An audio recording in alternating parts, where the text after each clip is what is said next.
If you've tried to learn AI, someone must have told you, go learn linear algebra. And that usually turns into a 600-page textbook, 3 months of pain, and a quiet decision to give up. Here's the truth nobody says out loud. You do not need all of linear algebra. You only need a small handful of ideas. And in the next few minutes, I'm going to give you exactly that handful. The concepts that actually show up inside neural networks and transformers. After this, the math in deep learning stops looking like magic and starts looking like what it really is: organized arithmetic at scale. So let's start with why all of this matters. In machine learning, linear algebra is just the language we use to talk about the data and models. And that's it. And once you see the translation, it's almost boring how consistent it is. A single data point, that's a vector. A whole data set, that's a matrix. A layer in a neural network, that's matrix multiplication plus a little twist. And training a giant model, that's doing billions of these operations very fast on a single GPU, or maybe even multiple. So, if you get comfortable with vectors and matrices, you've basically learned the alphabet that every modern model is written in. So let's start with the first letter. A vector is just an ordered list of numbers. That's the textbook definition. But the usual way to picture it is as an arrow pointing somewhere in space. Here's why this matters. In ML, that same little arrow plays 3 completely different roles depending on where you look. One way, it can be a data point, the feature of one house, its size, its location, its numbers of rooms, stacked into a list, or one word turned into what we call an embedding. The second way, it can be a set of parameters, the weights feeding into a single neuron. And the third way, it can be a gradient, the direction we should nudge the model during training. Same object, 3 jobs, and the only 2 things you really need to do with these vectors are add them together and scale them up or down. Those 2 moves alone already describe moving around in space, which, hold that thought, is exactly what training a model is. Now let's stack vectors up and we get the workhorse of the whole field, a matrix. It is just a grid of numbers, rows and columns, and in machine learning, it shows up in 3 main disguises. It can be a batch of data. Each row is one example, so hundreds of images becomes hundreds of rows. It can be a weight matrix, the thing that maps one layer of a network to the next. Or it can be a transformation, something that takes a vector in and spits out a new vector. And the operation that ties this all together is matrix multiplication. This is where most of the compute in deep learning actually lives. When you hear that a model needs massive GPU, this is mostly what it's grinding through.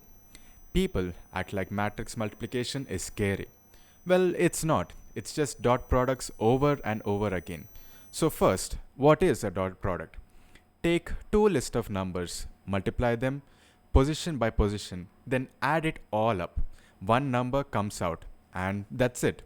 Now here's a beautiful part. When you multiply 2 matrices, every single number in the answer is just a dot product. One row from the first matrix, one column from the second. That's the whole operation, a grid of dot products. And this is exactly what happens inside a neural network layer. Your input is a row of numbers. The weights are columns. Each dot product mixes the input with one set of weights to produce one output. Stack those and you have transformed the whole layer. So when someone says a model is doing matrix multiplication, translate it in your head to it's taking dot products between your data and it's learned weights billions of times. Not magic, just multiply, add, repeat. Okay, now I want to give you a second way to see a matrix because this one unlocks real intuition. A matrix isn't just a number grid, it's a transformation of space. Don't memorize formulas here, just picture what a matrix does to space. It can rotate it, search it, squash it, or shear it sideways. The one thing it can never do is bend or curve it. Straight lines always say straight. And this is the exact reason neural networks are built the way they are. every layer applies a linear transformation, a matrix, and then a non-linear activation, like the rectified linear unit we talked about last time. Linear, then non-linear, linear, then non-linear. Then alternating rhythm is how a neural network builds up genuinely complex curvy functions out of simple straight line blocks. The matrix moves space around, the activations adds the bend. Now back to the dot product, because it has a second superpower we haven't used yet. It measures similarity. Geometrically, a dot product tells you how much two vectors point in the same direction. Smaller the angle between them, big Earth is a positive number, that which means that they are similar. And if they're pointing opposite ways, which means they have a negative number, then it means that they disagree. This is the engine behind a huge amount of modern AI. When a recommendation system decides two movies are alike, or when a language model figures out which words relate to which under the hood, it's often comparing vectors with dot products. Embeddings are just vectors arranged so that close together means that they're related. There's a close cousin here too, the norm, which is just the length of a vector.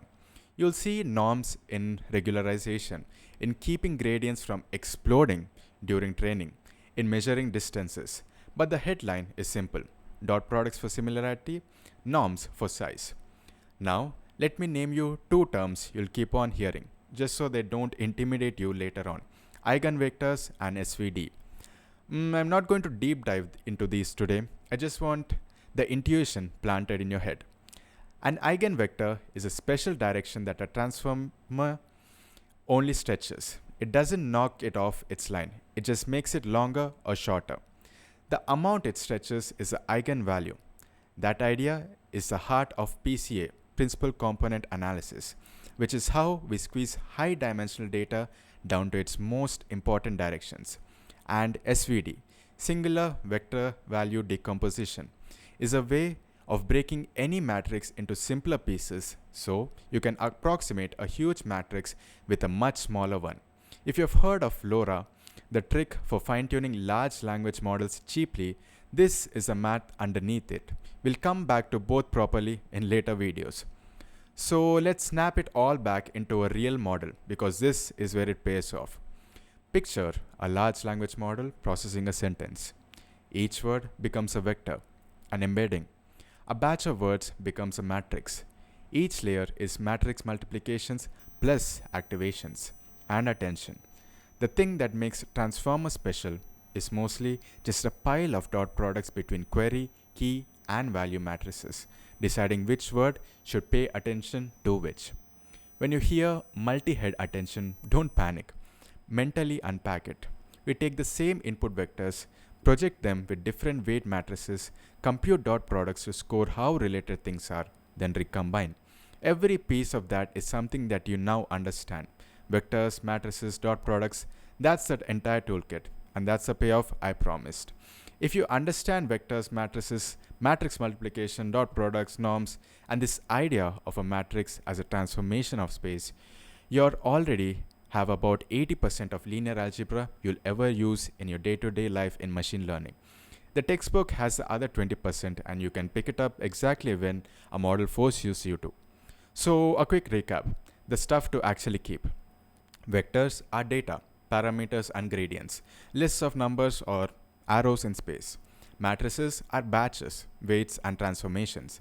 Matrix multiplication is just dot products repeated time and time again. Dot product measures similarity, norms measure size. And every layer is a matrix moving space around, followed by an activation that bends it. And here's your one next step. Open any neural network diagram you can find online and just try to point at where a vector is and where a matrix is. That's it. 5 minutes of pattern matching will log this in harder than any lecture. In the next video, we'll put this math to work and answer the big question: how does a model actually learn? We'll break down gradient descent, and you'll see those gradient vectors we mentioned doing the real work. If this made the math finally click, I encourage you to subscribe to my channel, do comment down below and like this video, and I'll see you in the next one. God bless.